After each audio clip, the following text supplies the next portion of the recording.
Agay cool! For today's vlog, mga kol!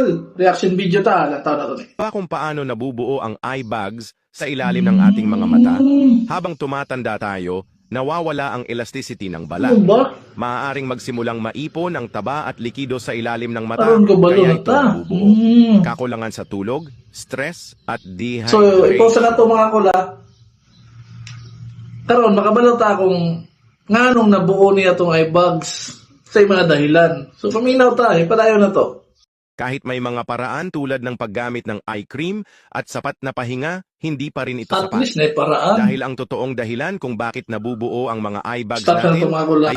So, dili pa sapat. Unsa pag hindi ay? Uya-uya eye bag ha.